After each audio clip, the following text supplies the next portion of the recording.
For those of you who have experienced abuse in any capacity, but in particular, if you've experienced abuse, trauma during your childhood, this post is for you. If you haven't experienced childhood trauma, then this will just be a sob story potentially for you. Or it might bring you value in handling somebody in your life that has experienced it, because unfortunately 1 in 4 people have experienced childhood abuse and the wounds are devastating. And I want to try and provide, as I get through this, I want to share a couple of tools that have helped me navigate and prevent becoming a complete victim of my abuse, because the pain and suffering that childhood abuse can cause is unimaginable for those who haven't experienced it. You have no idea the devastation that it can cause. You have no idea what it's like to feel self-loathing because of the rejection and the abuse and the neglect that you experienced as a child. And those wounds, I don't care what science says about neuroplasticity and creating new neurons. I'm all about transformation. I'm all about attitude. But as humans, we are limited into the amount of growth, the amount of healing that we can do. And sometimes it's just a question of, this is my reality, but how do I optimize? How do I somehow overcome and deal with these wounds that never go away? They constantly bleed. Because unfortunately, the voices in your head when you've experienced abuse never cease. The war is ongoing, it's endless, it's every single day that you wake up, you have to fight your demons, and it can be exhausting. There are days when you cannot get out of bed. There are days when you simply cannot function. There are days when you are afraid. And then most importantly, there's the years, the months, the lifetimes when you keep it in because of the levels of guilt and shame that come with sexual abuse. And if you're looking in from the outside, all you can try to do is try to understand. It's almost impossible for you to put yourself in the shoes of those who suffer from the trauma of sexual, child abuse, emotional abuse, neglect, physical abuse. Like I said, there are days, and I'm going to be completely openly vulnerable, even though I've written a book about this, not about it, but I've written a book about my story. And even though I've put everything out there, I'm still plagued with intense shame and guilt about my experiences, about the demons that I face every day. And for the most part, I'm pretty optimistic. I've got a relatively positive attitude. I've been blessed in so many ways. I've been cursed to have experienced childhood abuse, but I've also been blessed that I have not ended up in jail, that I haven't become a drug addict, that I haven't become a complete person who is unable to function in society on a relatively normal level. But there are some people whose wounds are much deeper and darker than mine, and they end up in jail. They end up in these horrible situations where they become victims of alcohol abuse. They take to drugs, sexual abuse, gambling, theft, crime. Some of the ways that I was able to get over it. Some of it is because of the work that I invested in myself to do.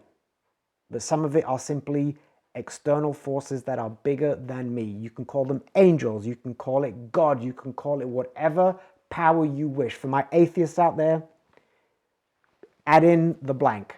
For those who believe in Allah, you add in the blank. For my agnostics, you add in the blank. Whatever that entity is, there is an external force that is bigger than me, that guided me. I'm going to call it angels to be poetic. My angels held my hand, walked me through the sand, and helped me overcome, because you never actually overcome. So here are a couple of strategies that I did that helped me navigate, optimize, not become a complete, helpless, dysfunctioning human being as a result of my trauma, because I experienced a horrific childhood. Sexually abusive father who abused me as a very young boy, along with my 2 brothers.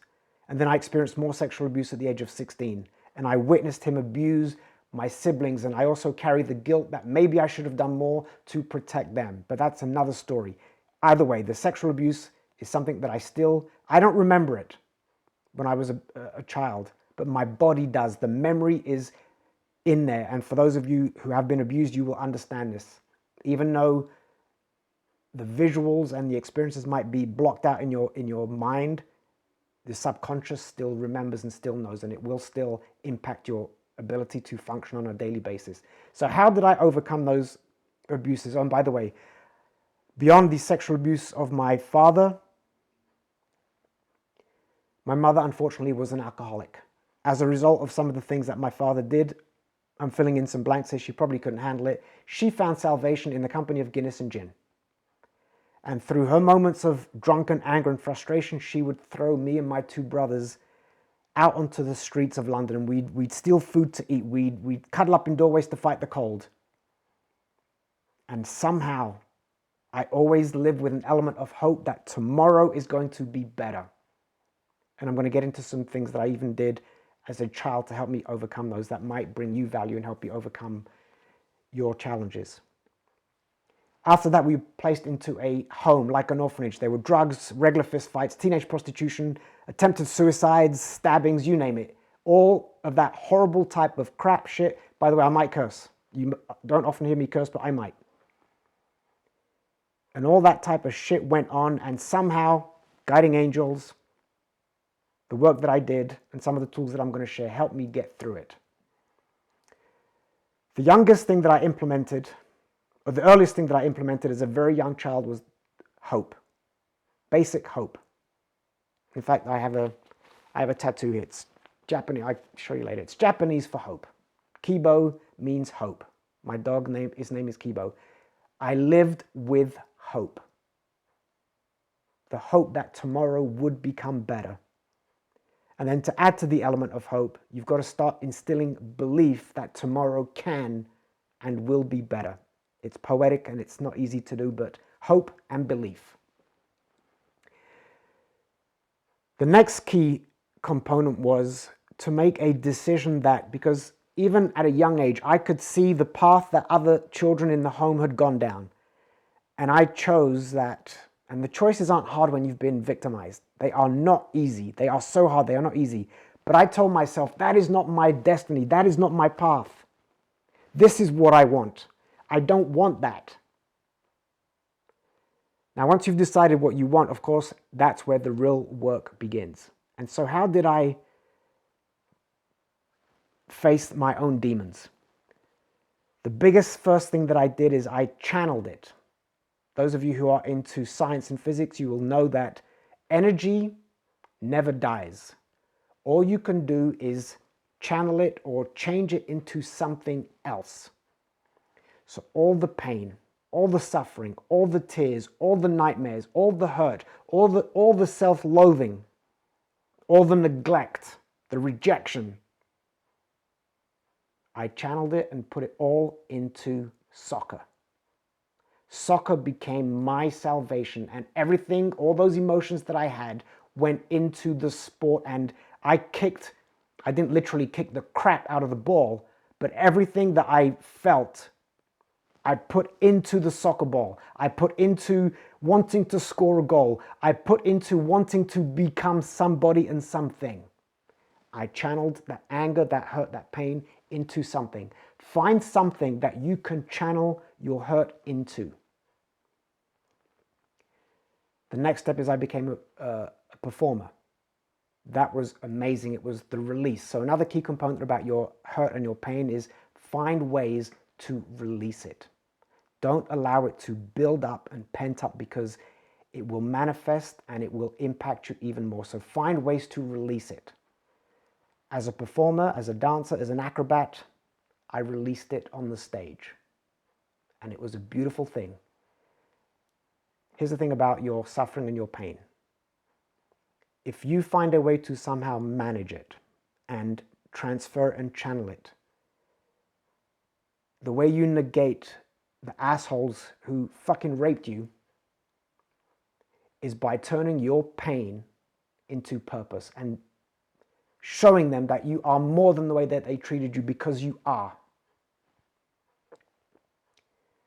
Channel your pain and tell yourself that I'm going to leverage my experiences to help others. That unto itself brings a deep sense of satisfaction and gratification that doesn't wipe away the trauma. It doesn't kill the demons. It just tells them to shut the fuck up for a while you get your shit together and bring value to the world. So channel your pain. And then in getting older, I started to have to really look within and tell myself and remind myself constantly that I am above this. And the last thing I want to share, because there are endless tools that I used to help me navigate it. The last tool that I want to share with you beyond the inner work is start owning your story, because we are filled with such incredible amounts of shame and guilt, and we hide and we keep it to ourselves. You've got to let that shit out. Stare your guilt and your shame in the face and say, you know what, motherfucker, I am going to get over this shit and I'm going to make the world a better place, because you are not my boss. I am the boss of me. So let it out and own your story. Now, I don't mean just suddenly coming out and letting the world know in a rant like I'm currently doing right now. Share it with somebody that you love, that you trust. Share it incrementally. And then start sharing it with more people, that you own your story. And the more you take ownership and the more you own your story, the less power it has on you. I wrote a book, like I said, and I initially wrote it as a cathartic exercise. And through that vomiting, it helped me feel better. So I hope that my emotional, spontaneous rant brings value.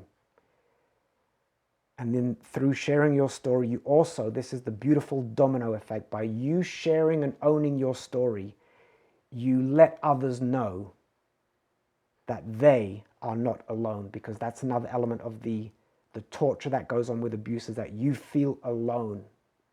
You are not alone.